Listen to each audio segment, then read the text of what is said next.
Good morning.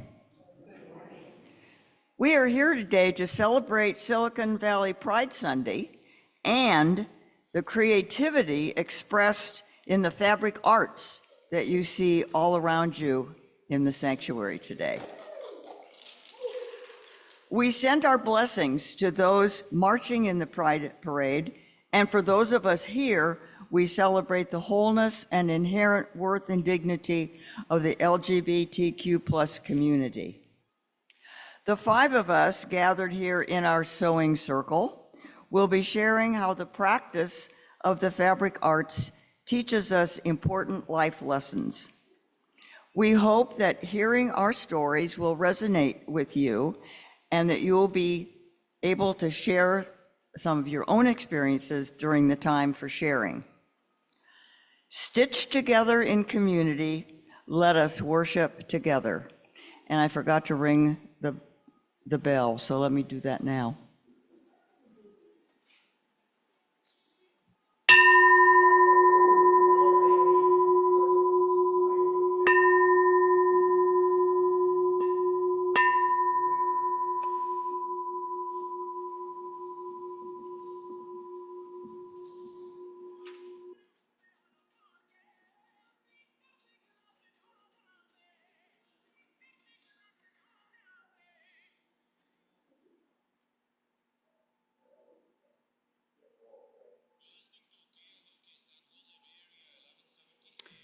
Good morning. If you are online, please light your chalice or candle in your heart as I light the chalice here in the sanctuary. Then type in the chat where you are lighting.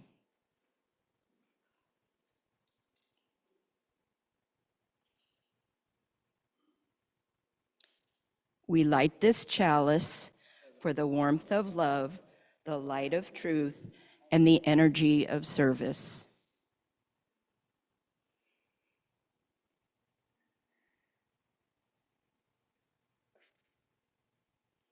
We light this candle in recognition of the Tamian and Muwekma Ohlone indigenous peoples who were the first humans to inhabit and sustain this land thousands of years before settler colonizers arrived. We honor the resilience of these indigenous peoples in the face of devastating harm, and we lift up the resilience of their neighboring tribe to the south, the Amamutsan tribal band, with whom we are working to preserve their sacred land of Eurostak, and to ensure that their culture continues to thrive.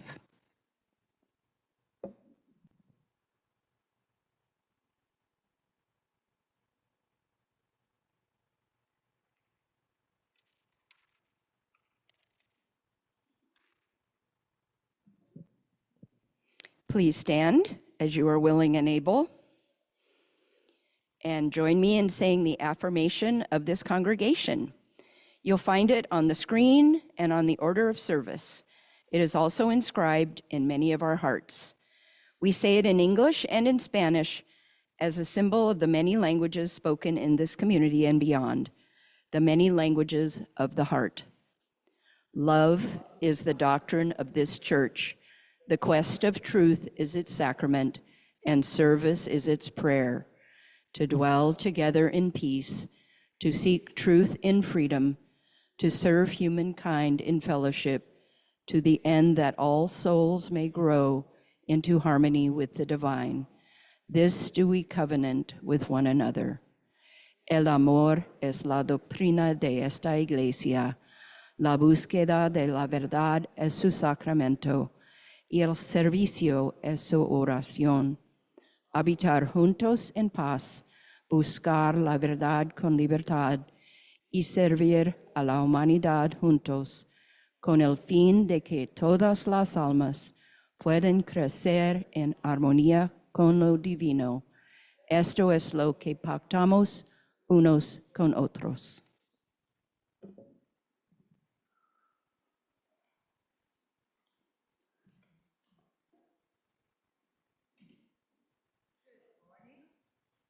Am I on? Yep. And welcome to the First Unitarian Church of San Jose. You are truly welcome here. We cherish the diversities among us, including gender, sexuality, racial, ethnic, financial, and the diversity of our beliefs. We also cherish the diversity of size and shape and color of our bodies and what we're capable of doing at any given time. We welcome you as your whole self to this sacred time and place. The mission of our church is bound together by our commitment to making love visible.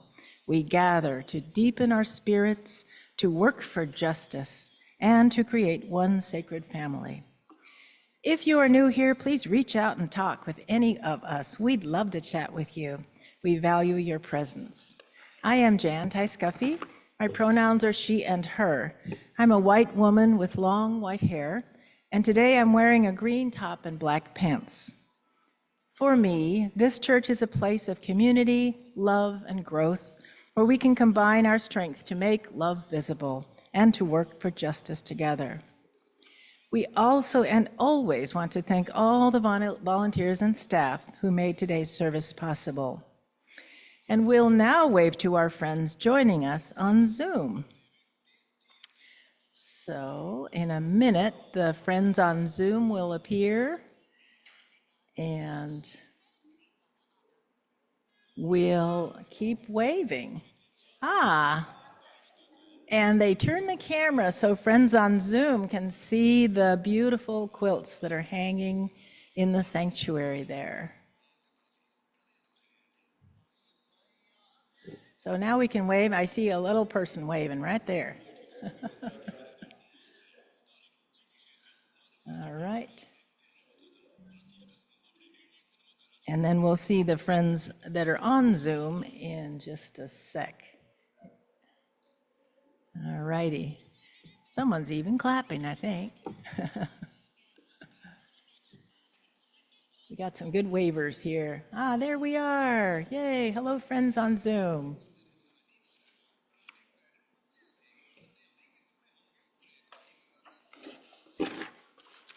All right.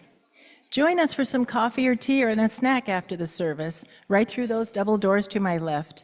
Check out the welcome table, and if you need a listening ear, our pastoral associate for the week will be at the pastoral care table. You are not alone.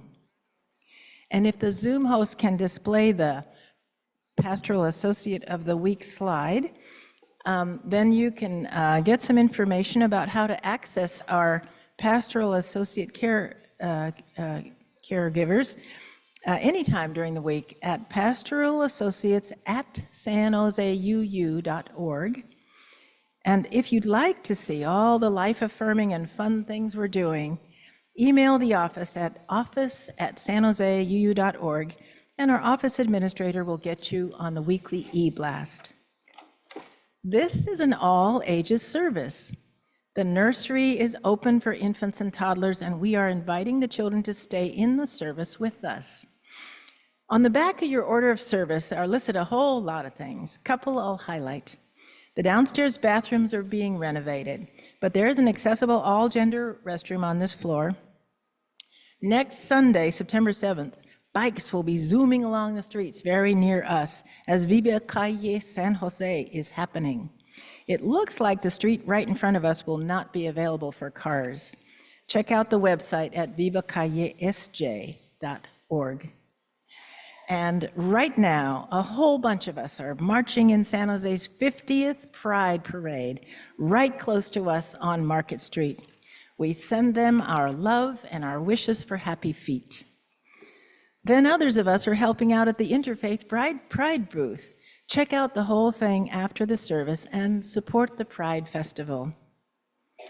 And now you may be wondering, what is all this beautiful fabric art displayed for? Joyce Miller, Joe Balzer, Austa, Falconer, Phoenix, Starr, and myself have created a sewing semicircle here. Sewing circles are social groups where people, traditionally women, gather to sew, knit, or quilt, fostering community, sharing knowledge, and engaging in charitable work or political activism. Historically, these groups provided crucial support networks for women in rural communities and were vital for wartime efforts, creating items for soldiers. They also served as platforms for social and political change, such as within the abolitionist movement, and later the women's suffrage movement, where discussions and activism took place during meetings. The term was also later adopted to refer to secret relationships among lesbian Hollywood stars, highlighting a different social dynamic. Today, here is a little bit about each person in our sewing circle. Joyce Miller is an artist with quilts, having made many, and if you've ever been to her house, it's like a quilt museum with her beautiful work hanging on her walls. Balzer is a nationally known fabric artist whose beautiful Unitarian Universalist stoles have graced many a pastor and whose hand-dyed creations are proudly worn by many. Austa Falconer here has been quilting a long time and is very recently retired from teaching elementary school, and her work is right behind me here, along with another thing. Phoenix Starr does many creative things and is an expert at upcycling clothes to create beautiful new ones. And I am a newish quilter who loves to quilt. So for this first part of our discussion, we'll all try to answer this question. No, wait a minute. Back up a little bit. We've been thinking about some questions about sewing, fabric dyeing, upcycling, clothing, and quilting. How do these activities enrich our spirits? How do they bring us joy? What life lessons might we have learned through sewing? How do these creative activities reflect our Unitarian values? So in a while, we'll be answering some of those questions. And at the end of our reflections, we'll ask you about your thoughts too. And before I go any farther, I want to make sure that the people on Zoom can see the quilts that are hanging on the wall. So Monty's going to talk me through this technical thing I'm going to do here. I'll be right back.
Thank you for your pick.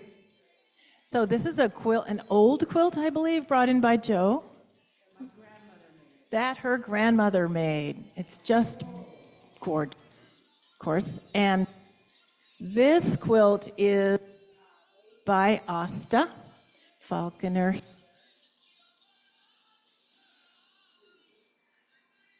And this is one that I have made, but as you can see, it's not finished. It's a work in progress, just like me. And this quilt was brought in by Austa, I think, right? This one was made by Austa's ancestors. All right.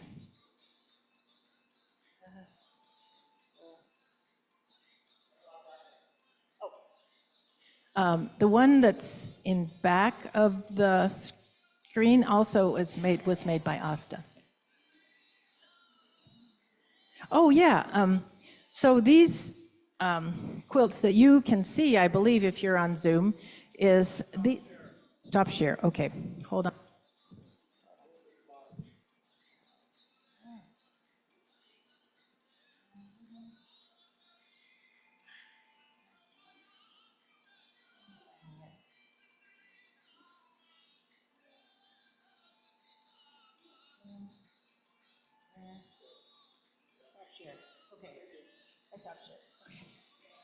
Thank you for your patience, everyone.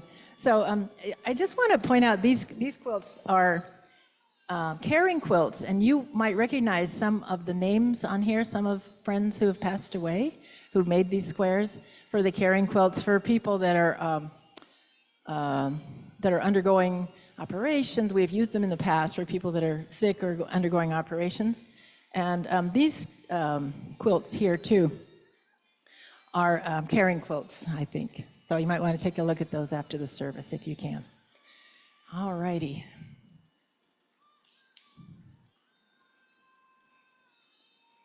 Let's see, my stuff is up. Yeah, let me introduce Sal. I'm going to get feedback if I bring this up here. All right. So remember, with these questions, at the end of our service, we're going to ask you to be thinking about these questions, and you're going to have a chance to offer your thoughts too. Now, though, we invite you to stand as you are willing and able, as Sally Cooperrider leads us in a song entitled, "We Are the Flow," which embodies the idea of weaving and how we weave from one generation and one person to the next. There's a whole dance one can do with it, but we're just doing a simple form of it. Okay, so I'm going to sing it first, and then you can join me, and we'll sing it 3 times. We are the flow, we are the ebb, we are the weavers, we are the web. We are the flow, we are the ebb, we are the weavers, we are the web. We are the flow, we are the ebb, we are the weavers, we are the web.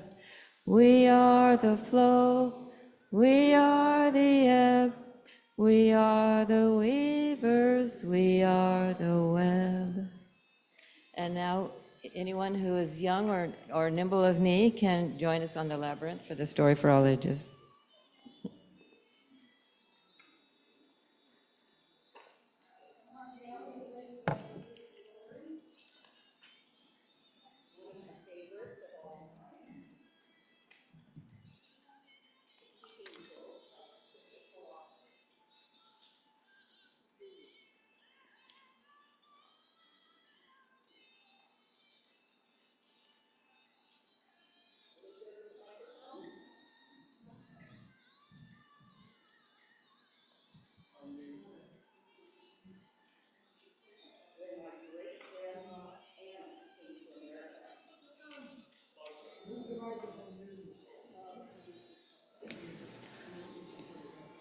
Yeah, keep going. There we go.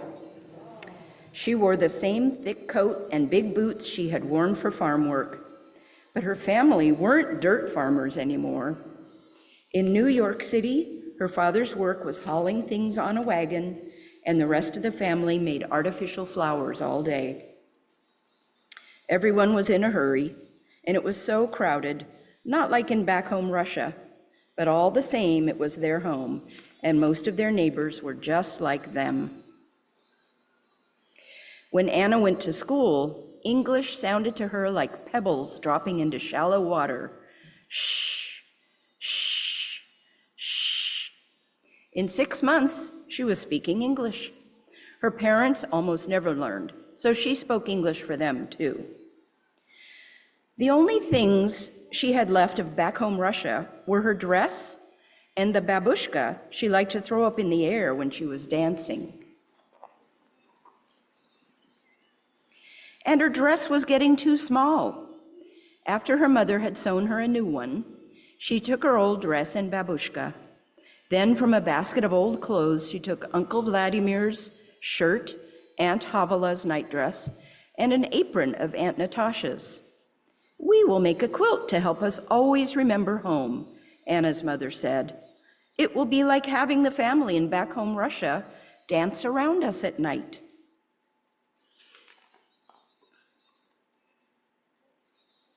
And so it was. Anna's mother invited all the neighborhood ladies.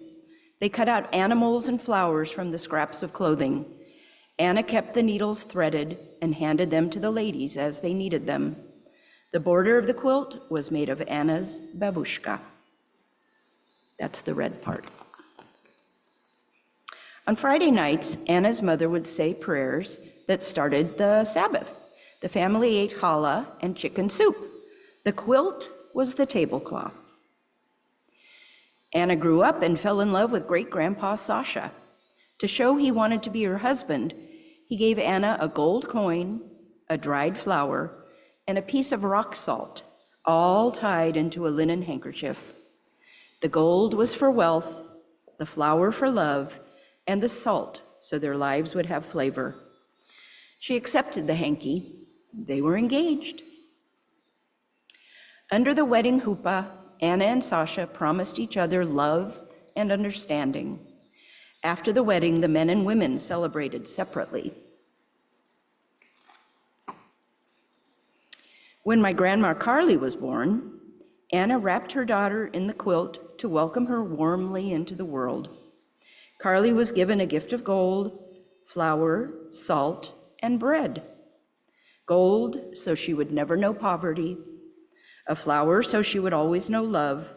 Salt, so her life would always have flavor. And bread, so that she would never know hunger. Carly learned to keep the Sabbath and cook and clean and do washing. "Married you'll be someday," Anna told Carly. And again, the quilt became a wedding huppah, this time for Carly's wedding to Grandpa George. Men and women celebrated together, but they still did not dance together. In Carly's wedding bouquet was a gold coin, bread, and salt. Carly and George moved to a farm in Michigan, and great-grandma Anna came to live with them. The quilt once again wrapped a new little girl, Mary Ellen. Mary Ellen called Anna Lady Grandma. She had grown very old and was sick a lot of the time. The quilt kept her legs warm. On Anna's 98th birthday, the cake was a kulich, a rich cake with raisins and candied fruit in it.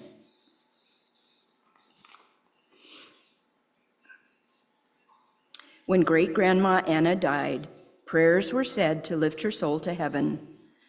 My mother, Mary Ellen, was now a grown-up. And did I mention this is the true story of Patricia Polacco's family?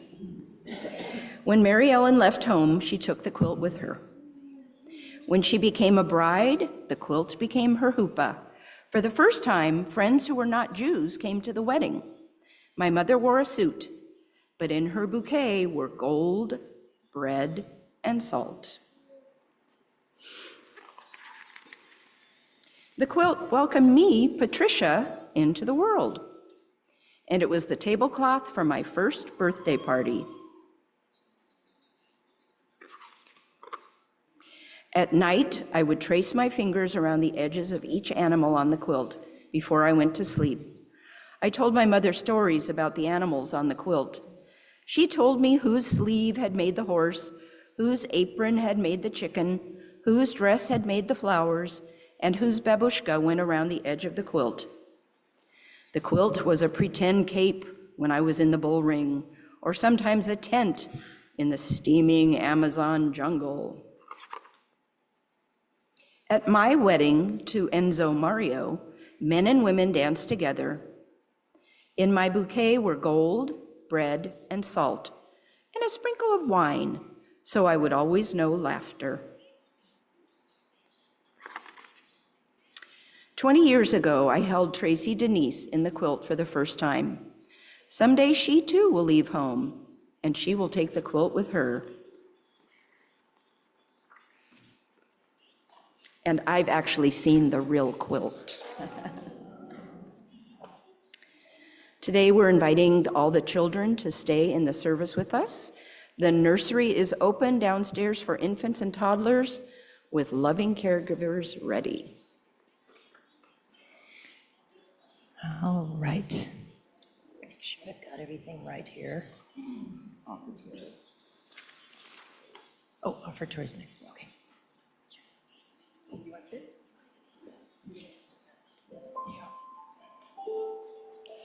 Now is the time in our service when we invite contributions that help our ministries to grow and thrive.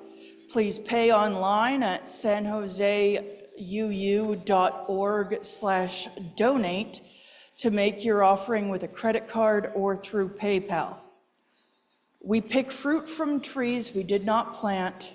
We drink water from wells we did not dig. This is as it should be, so long as we dig and plant for those who come after us. This church is here because of the offerings of generations who came before us. Let us invest in the future with this morning's offering. Please give what you can, and remember, if your presence among us this morning is all you can give today, that is enough. You are enough. Thank you.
Thank you for that beautiful music, Diane Sychek. Just what I needed right now. So since there are a lot of quilts hanging up around here, made or brought by some of us today, I thought I'd just talk a little bit about quilts. The history of quilting, the stitching together of layers of padding and fabric, may date back as far as 3400 before the Common Era.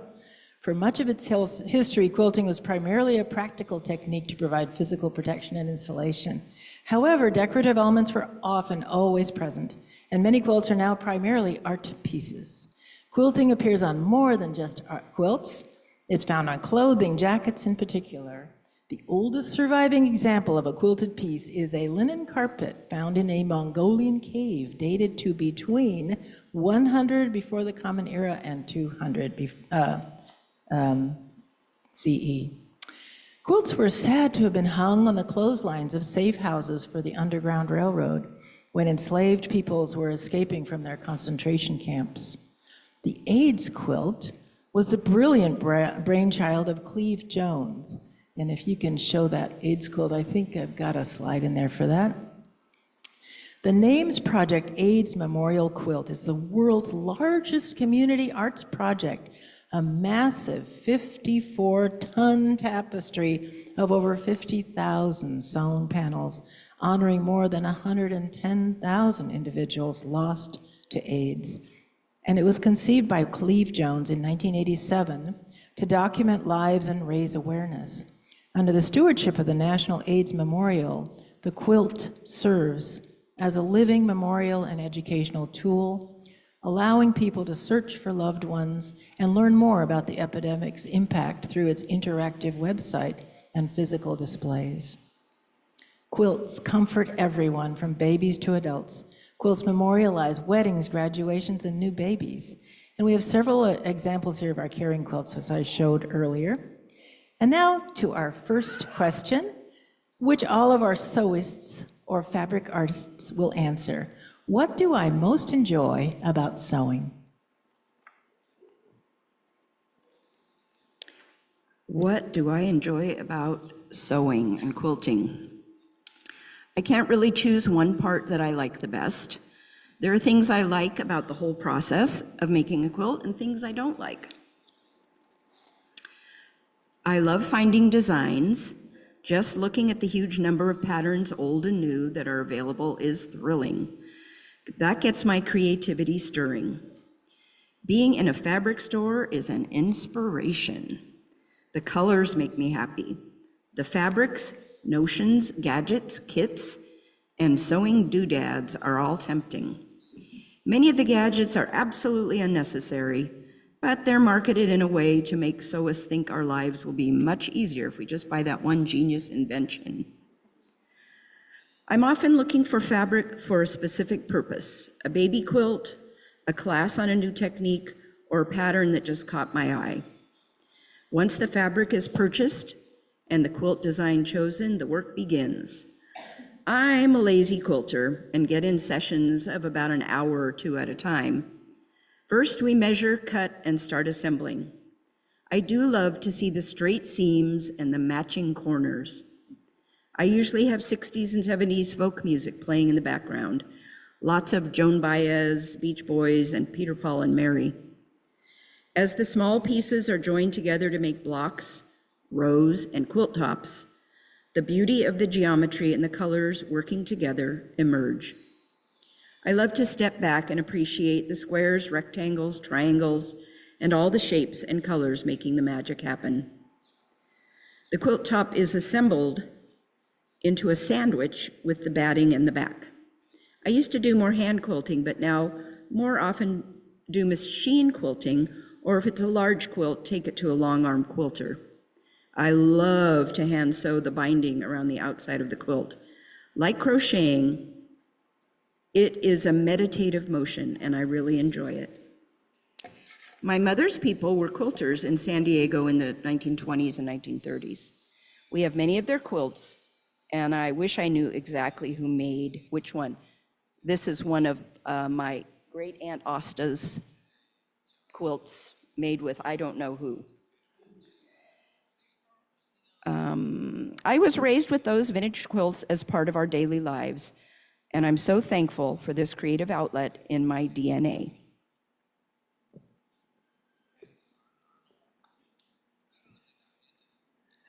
I've been sewing for so many years that my joy in sewing has gone through many phases. When I started sewing at age 7, I loved that I could make clothes for my dolls, and I remember making pleated skirts for my baby dolls, which kind of brings a smile to my face now, so much for style. Later, I enjoyed making my own clothes in junior and senior high. I can't even remember how I learned. I know I was never shown how to thread a needle. It seems like I've known how to thread a needle my whole life. And I know that I examined the way clothes were made and tried to copy them. In high school, I took a sewing class and I liked it. I learned how to use patterns and understand complicated instructions. I've always enjoyed the challenge of figuring things out, and sewing has always given me the opportunity to try to figure things out, especially when I've gotten myself in a jam and need to figure out how to get out of it. And I like all kinds of sewing. I've made curtains, slipcovers, pillows, costumes, purses, you name it, and I've probably made it. I entered a new phase of sewing, though, when I retired in 2000. And that's called the quilting phase. And this, of course, is the best phase of all. I knew I would love it, and so I didn't even start it until I knew I had time to do it. And I've not been disappointed by the challenge of making quilts. I love choosing the right quilt pattern and the fabric for whatever occasion the quilt will be used. I love every step of quilt making, and I get completely lost in the process. I'm not just an hour-long quilter. I'm an hours-long quilter, and I have spent many a day when I have forgotten to eat because I'm so involved in the project I'm in. And I especially like quilt stores and the ladies who work in them. I enjoy the camaraderie of other shoppers who are very willing to give you advice while you're trying to select a fabric. And I love making all kinds of quilted goods. I like to make wedding gifts and baby shower gifts. All of my nieces and nephews have received table runners as wedding gifts and babies later on as they have their families. And I enjoy making quilts for Linus Project, which is a group, a national group that makes quilts for children in various locations who need quilts. And they provide the fabric and I make the quilts, so what's not to love about that? Sewing keeps me grounded. I really need a sewing project for my mental health, especially now. I can listen to music or podcasts that feed my spirit as my sewing machine hums away. And I brought a few of my wall hangings and other projects if you might want to take a look. I didn't bring any quilts. That's some of my stuff. Feel free to take a look at it. What do I most enjoy about sewing? When I'm working on a quilt, I can't think about the news or bad stuff that's going on that I don't have a whole lot of influence over. I love the mental challenge of following a pattern of trying to consistently sew a straight seam and of going into another headspace for a while. I love seeing how the different colors contrast with or complement each other. And in quilting specifically, I love the thriftiness of using some of the fabrics that I already have to create something new and lasting that someone will use for years to come. I love the practicality of quilt making, the beauty and the art. In quilting, I feel I am part of a long line of people who have reused what they have to make something new and beautiful. I realize that in quilting, I embody two of our Unitarian Universalist values, those ones you saw displayed at the beginning of the service with love at the center. In reusing fabric originally intended for something else, I am honoring the earth and the interdependent web of which we all are a part. And when I quilt, I usually have someone in mind to give it to, because you can't imagine keeping your quilts at your house because you wouldn't be able to move around. So there's the generosity value that we as Unitarians have. I love quilting. First of all, what I love about sewing is that it's just plain old-fashioned fun because I can create something that is a one-of-a-kind. I enjoy taking a flat piece of fabric and make it fit to the curves of a body. I can get lost in the process, as my husband well knows, and I forget to make dinner. So it's kind of an escape for me. I learned to sew in my high school home economics class, and as I look back at that time, I now see how making an outfit from start to finish gave me confidence that I didn't have at the time. I enjoy the challenge of having an idea for a garment and see if I can realize it at the end. When I do make mistakes, yes, I do, I remember what a fashion design instructor told me. There are no mistakes, just creative opportunities. I've had to say that to myself a few times. My joy trying to figure out how to change a pattern to fit when I only have 2.5 yards and the pattern calls for 3 yards. But it's worth it because I'm creating something new, and it also adds more time to the project. But I love having a challenge and being creative. Sewing can also be just doing something easy when I need to have some chill time with my sewing machine, especially when I need to feel more grounded.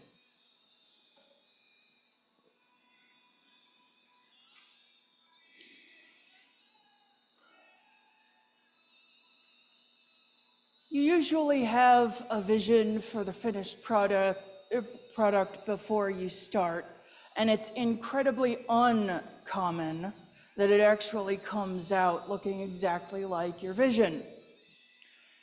And that's the part that I enjoy, the game of chance in it. I'm going to take you on an adventure. You're coming with me. This rainbow one here, perfect example. For several reasons. The first, dying. You want to pull up that image, please, Jan?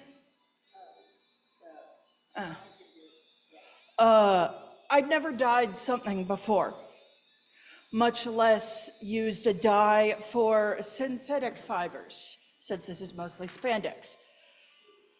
So I put water into the pot and put that pot on the stove, and before the water could really start to heat, like at all, I poured in the dye. Don't do that. Don't do that. Synthetic fibers need to be heated to a certain temperature in order for the color to adhere, and for the synthetic fibers wow. For the synthetic fibers to actually absorb the dye, and the dye can only take so much heat before the pigment starts to cook out of it. What that means is by the time the water had reached the required 200 degrees, the dye had already lost a lot of its effectiveness. It came out looking like the sky on a cloudy day. Can we get that image, please?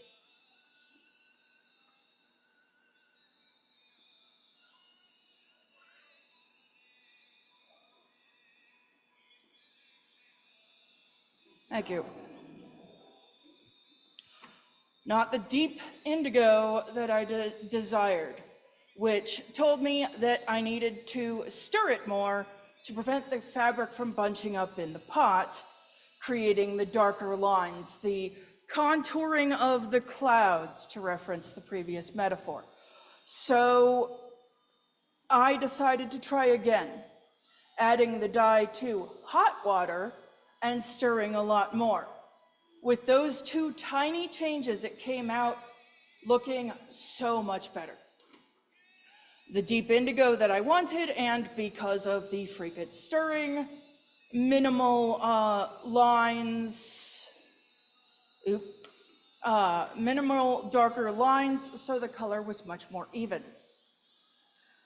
The second reason is that the vision had beaded edgings on the sleeves, skirt, and the cape.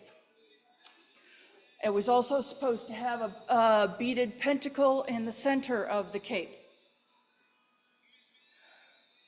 But the closer we crept to the event I was going to wear this to,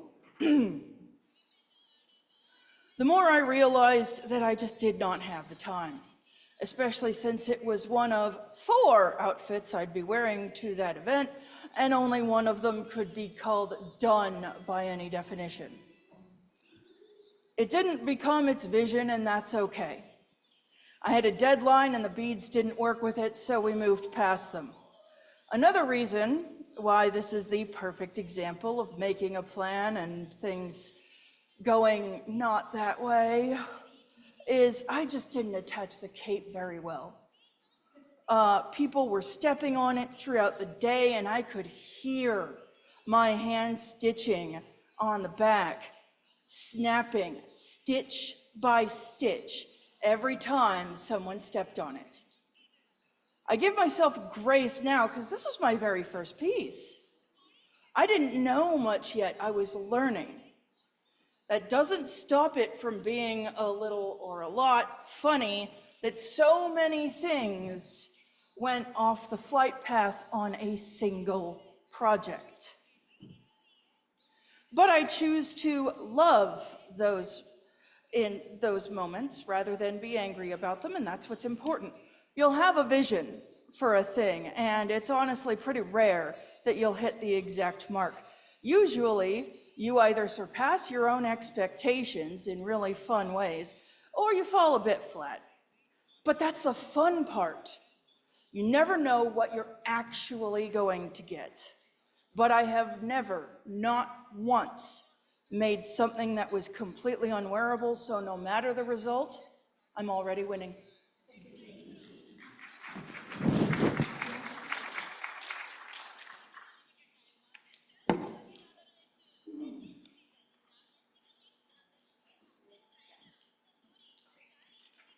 All right.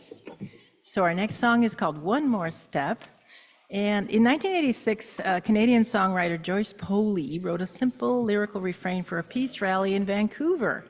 Since then, One More Step has been sung at countless protests, worship services, and gatherings of conscience.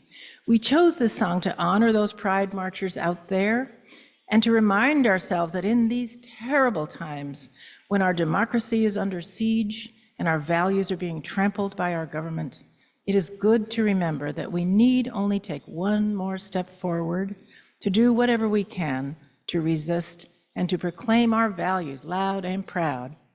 Here is one more step, and oh, there's a sewing verse at the end. So if you are willing and able, please stand, and we will sing our next song. Sally's going to help me with the singing. Oh.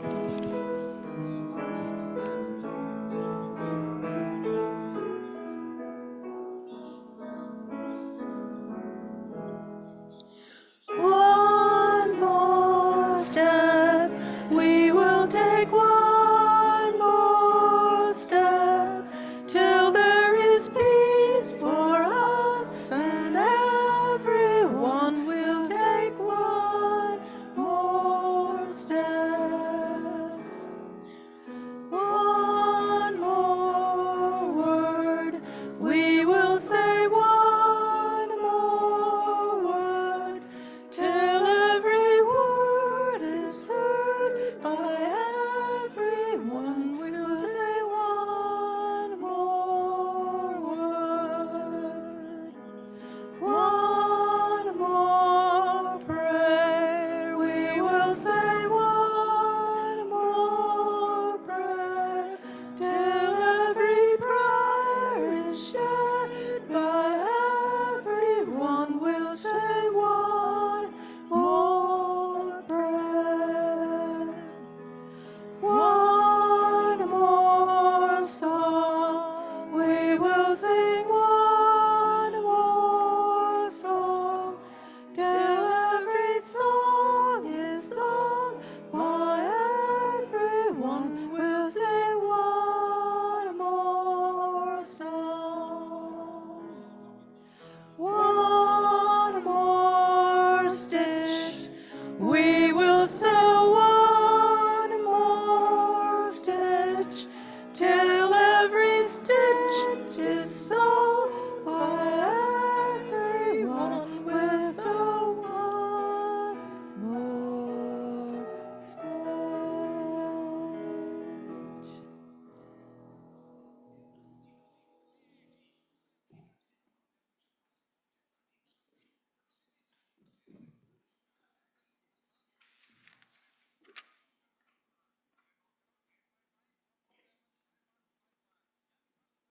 So this is a part of the service where we have gotten to choose our own questions to answer. So we'll start right off with Austa. I've chosen the question, how long have you been sewing? Like any kid in the 1960s, my mom taught me to thread a needle, hem a skirt, and sew on a button. I remember making very simple clothes for my Barbie. There must have been fabric scraps available in the house, and of course my mom's sewing box was shared with us. The big change came after my older sister taught me to sew a garment. Claudia is 4 years older than me. She was probably a high school sophomore when she was required to take home economics. All the girls had to. So when I was about 11, Claudia taught me how to use Mom's sewing machine. We laid out the pattern on the kitchen table, cut out the pieces, and assembled the garment. I don't remember what it was. Looking back, it was really generous for a 15-year-old sister to spend a day teaching an 11-year-old sister a skill that I've used all my life. I've often told her how much I appreciate it. Funny thing, when I was in high school 4 years later, girls were not required to take home ec anymore, so I didn't. When I was a senior, my friend Terry and I begged to be allowed to take wood shop. Admin said we could. The teacher, Mr. Fleischer, did not want us allowed in the wood shop. But in 1974, I don't think he had a choice. I continued sewing clothes, and later when a friend was expecting a baby, late 70s, I tried my first quilt. I had no idea what I was doing. I just sewed some pink and blue triangles together. I've taken many quilting classes since then. The most life-changing was a quilting class at Stanford Shopping Center in about 1980, where I finally learned the basics from a very positive and patient teacher. Since then, I've continued to learn new skills and plan to keep enjoying this fulfilling hobby that brings me joy and a creative outlet.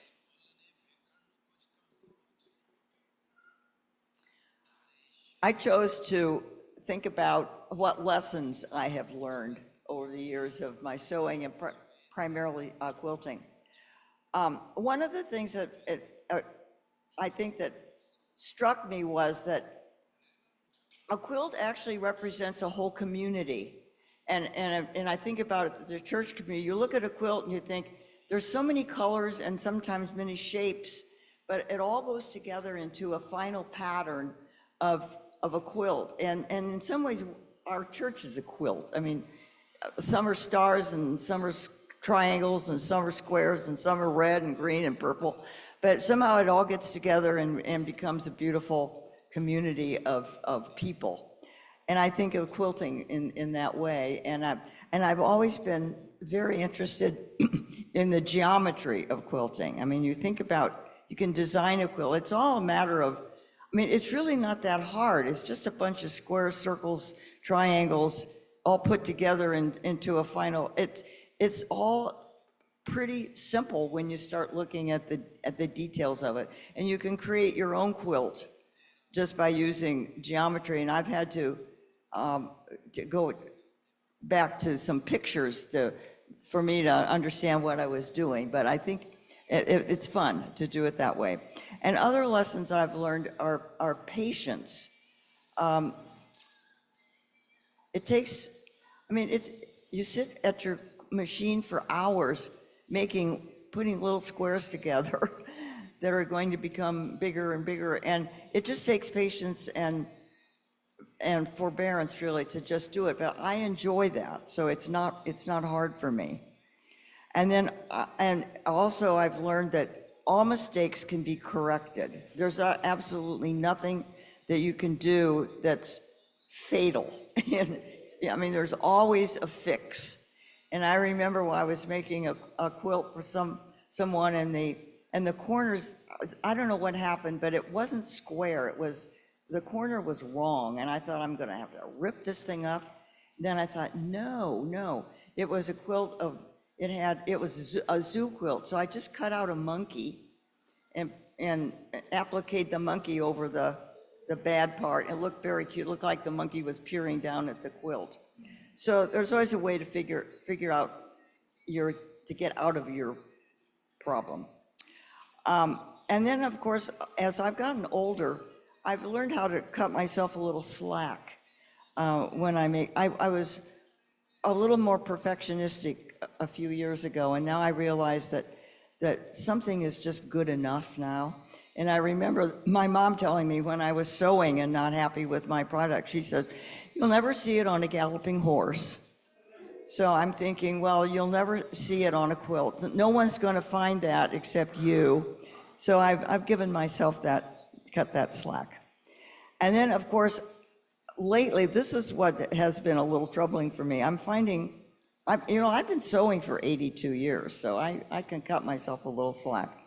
I still make a rookie mistake now and then. And I'm thinking, how in the world did that happen? I will still have not put right sides together, and I'll do a whole seam of not doing it correctly, and so I have to rip up the seam, rip it up and do it over, and I'm thinking, okay, I shrug it off and I think, so what? It's just a few minutes of ripping, and that's all there is to it. So I think I am pretty happy with where I'm at now with my sewing, and I'm satisfied with what I'm doing. So the question I chose is, sewing is a metaphor for life. What life lessons have I learned from sewing? Just kind of like Joyce. Well, I have to tell you about a quilt I attempted about 5 years ago. It was from a pattern, and it was from my oldest son, Mason, and his wife's 10th anniversary.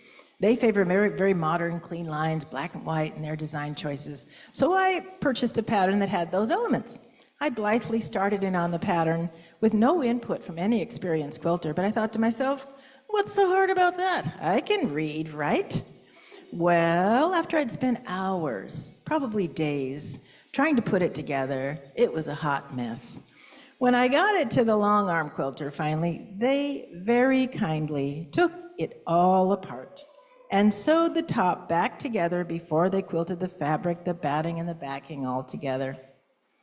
In my life, as in that quilt experience, I have sometimes plunged ahead with maximum hubris and minimum humility, not asking anyone's advice, thinking I could make an important decision all by myself. That, in some cases, and I might still do that occasionally, but in some cases that led me to a place where things did not turn out so well. So now in my life, I value consulting others, especially the wonderfully helpful quilting community, and I mostly proceed with more caution. Before I answer the question, I just want to point out most of the garments hanging on the garment rack are my garments, and a number of them are for sale. They'll have a price tag on it, so do take your time to look at it. A couple of them already do say sold, but there's no price tag. They're not for sale. So the question I answered was, sewing is a creative process. I've heard that there is a magic that happens. What is a magic moment for me? I do fabric dyeing. I do it because I love starting out with a blank piece of cloth, and depending on what I want the look to be, I will use one of several options, which includes throwing the fabric into a dye pot, scrunching up the fabric, pouring or painting with dyes, silk screen painting, manipulating the cloth with shibori techniques, over dyeing, microwaving, or ice dyeing. Of those, one of my favorites is to use ice. Yes, I said ice, as in frozen water, because I have an idea of what the colors will be, but the pattern that it creates is what I find most fascinating. This process involves laying out the prepared cloth, ice, and sprinkling on dry dyes. Now, the next step is the hardest part of this process. It's waiting, not disturbing the fabric, so no peeking under the plastic to see how it to turn out until the ice has completely melted. I don't enjoy ironing, but in the ironing of the cloth is where I see the magic of new shapes and patterns. Here are some samples of this magic.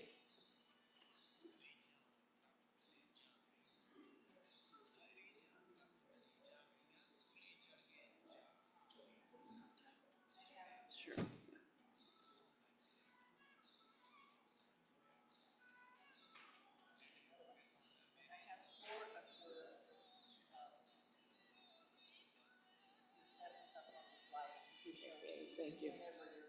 Okay, so this is one of my favorite ones. because when I took it out, there's a little duck. Yeah. I cannot cut it up because I love the little duck.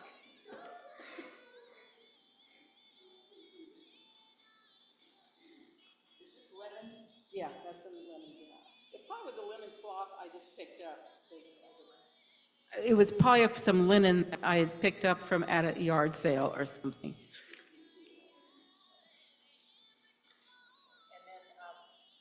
Monty has a few slides of your artwork that Okay. to put on some of the things you've created over the years. No, not that one. Not that one, that's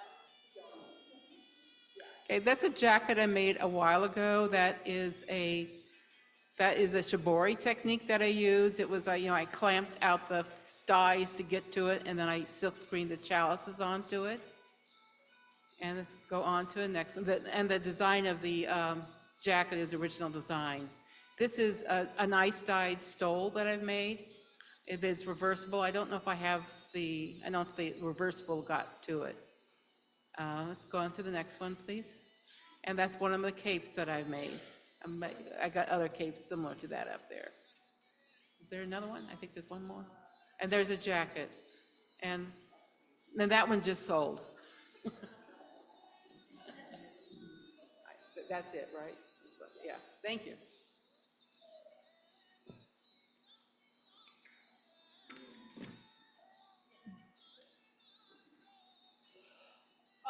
The question I selected is one I get asked a lot. What is your process?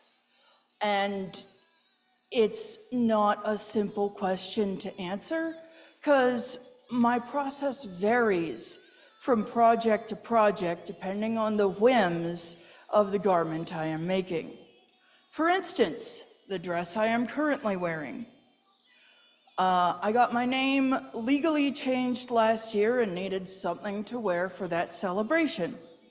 Now, I don't really do much from scratch. I prefer to upcycle. Pure, unbridled creativity could be a dangerous thing, especially when we're talking about clothes. I watch fashion shows, ask me how I know. And you can't go too off the rails when all you're doing is altering a pre-existing garment. It's got guidelines in place already. I had a basic silhouette of what I wanted for this event, a skirt that was longer in the back than it was in the front, ties at the back line, and some kind of dramatic sleeve. Which sounds like a lot, but all I really needed was a long dress, scissors, and some extra fabric, and maybe some dye. Which should be easy enough to find, especially if I can get it in white, because dyeing is one of those parts of the process I actually really enjoy. The hardest part of an upcycling project like this one is when you have a very specific vision when you walk into the store, because you need to find the right silhouette, fabric color, texture, etc. It's difficult, but also really rewarding. That said, I don't recommend it if you're a beginner. It's expert mode, or at least hard level. In the next day or two, to give my brain something else to do, I went looking for supplies for the event itself. Once I decided the table would be decorated in a color scheme of pink and yellow, that's when my vision, which had been only a silhouette of the dress for so long, suddenly had some color. Sometimes it's the little things like choosing a tablecloth that helps the vision solidify, but that's part of the adventure of it. One night I was talking to another sewist friend about it, saying that I couldn't find a base for my vision, and she and I spitballed possible solutions. A few days later, she was at Joann's looking for patterns for one of her own projects and found one that hit her for mine. It hit her so hard, she sent me a picture of the pattern packet with a few notes on how I might want to alter the pattern to accommodate the shape and other add-ons that I had seen in my vision, and even more of it solidified during and after that conversation. I got the pattern and then went to a different fabric shop and found the right yellow and pink, and then things clicked even more. Take it home, pin it, cut it, sew it, iron it, and before long, I had a bodice. The skirt was easy. I'd been making skirts like this for years. Attaching the two was, we don't talk about that. Then I needed to go back to the fabric shop for a different element of the celebration event itself and ran into a snag. I was reminded that the shop had a $10 minimum. The fabric in my hand was less, and I needed to pad the purchase. So I looked in the baskets near the register where there were these fabric roses that had been turned into little brooches. The vision solidified even more because it now had sleeves. Even better, they were completely detachable, attached entirely by two of these brooches on every shoulder. This particular garment was a really fun journey. Another fun one is my Phoenix dress over here. We're going on another adventure. The process with this one was interesting because I knew this was the dress I wanted as its base. It's mass-produced David's bridal, easy enough to procure, harder if you want it cheap. I saw it, I fell for it, but someone else bought it before I could. Perils of upcycling, it happens. But I also had a pretty solid idea of what it would look like when I could finally get my talons on another one. It was going to be Phoenix themed with the skirt dyed to look like fire. But how? I didn't have an airbrush or any other tools for precision dyeing. All I had was my big stock pot that I dye dresses in. Using only that to put yellow near the center of the garment without having that affect the red at the hem by turning it orange wasn't something I could figure out. And then I went to the fabric store and saw that spray dye for fabric was a thing. Even better, since the dress I wanted to use as a base was, David's bridal, I was able to find another one pretty easily, and it was already on its way to my house. So I bought all of the required colors of the dye. A while after that, I was shopping for supplies for a different project when I saw this really pretty embroidered Phoenix applique. And promptly bought it. When it arrived, I immediately started sewing it on. The only reason why it took me only 8 hours to attach it is because I had made a decision to not tack on the plumes at all. They free dangle. As I was sewing it on, I realized that tacking on the tail feathers would also negatively impact the swishability of the skirt, which is illegal. So by leaving the plumes to dangle, I fixed that, but also greatly lessened the amount of time I spent sewing the bird on. I've also been told by many that it adds something fun and unique to my movement in it. Describing my process is interesting because it differs so much. This one started as a silhouette and not much else. My Phoenix dress was something I could see in detail the moment I laid eyes on its base. And my rainbow one, I saw the fabric and knew I was going to use it for something. And that something would be pretty and dramatic, which is true. I suppose if I had to sum up my process into only a few words, my process is trust, and I trust my process.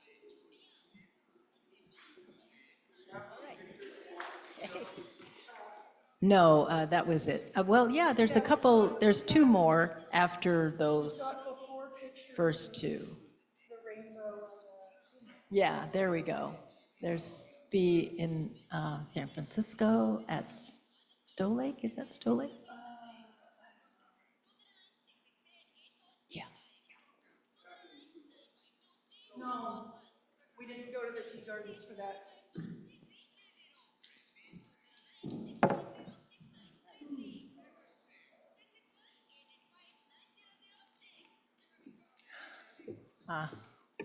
Great picture of that one. The rainbow dress, right? Yeah. All right. So unfortunately, we've run out of time for you to respond to some of those questions. I hope you think about them and are able to talk to us after the service about anything that has come up for you. So our last hymn is Answering the Call of Love. It used to be, we used to sing it as Standing on the Side of Love, and Jason Shelton, who wrote it, said, what does love call us to do? For some, it's standing on the side of love. For some, standing is not an option. The continued use of that metaphor is a painful reminder of the barriers to full inclusion of people with disabilities in our congregations and general assemblies. So Jason says, friends, when love calls, it sometimes asks us to let go of our attachments and maybe even our t-shirts, because we have a lot of t-shirts that say standing on the side of love. I'm not sure what to do about those t-shirts, but I do know that love is calling us to a new and deeper awareness, and I can do something about the song that I wrote. So now, if you are willing and able, if you'd stand, and we'll sing our closing hymn, Answering the Call of Love.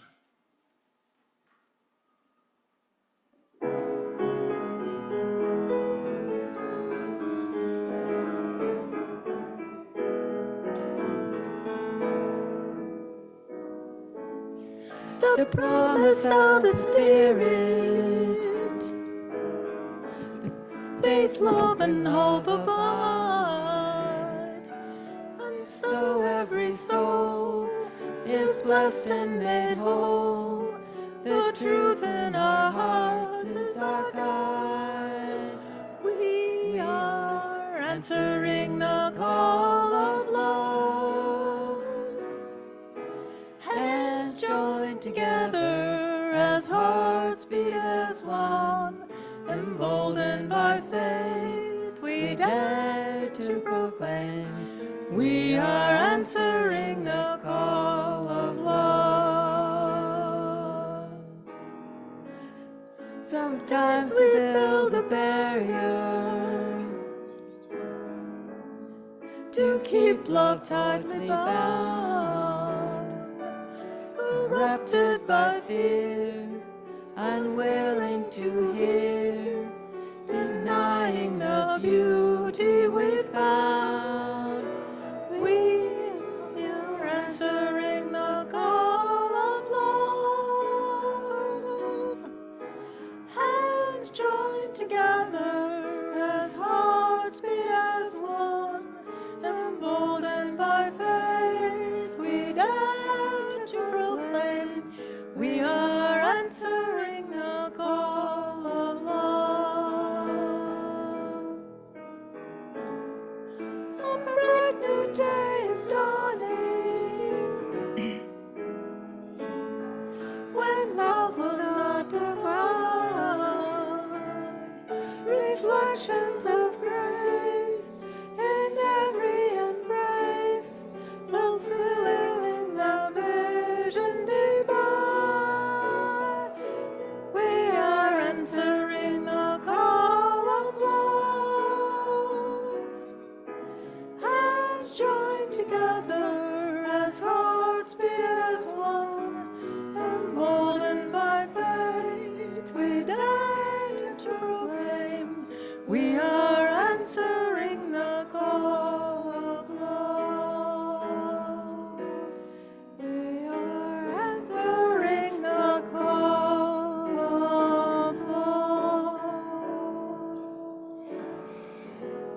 So if you'd like to join hands or hold hands out, and we'll get to the benediction.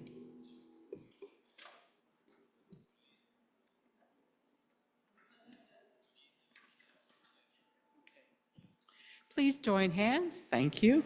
Touch shoulders or wherever you feel comfortable for the benediction. Bless our sewing projects, the hands, tools, and materials used to create our projects, the patience for when things don't go as planned, the discipline to complete the project, tolerance and forgiveness for when we are facing a new challenge. Blessed be.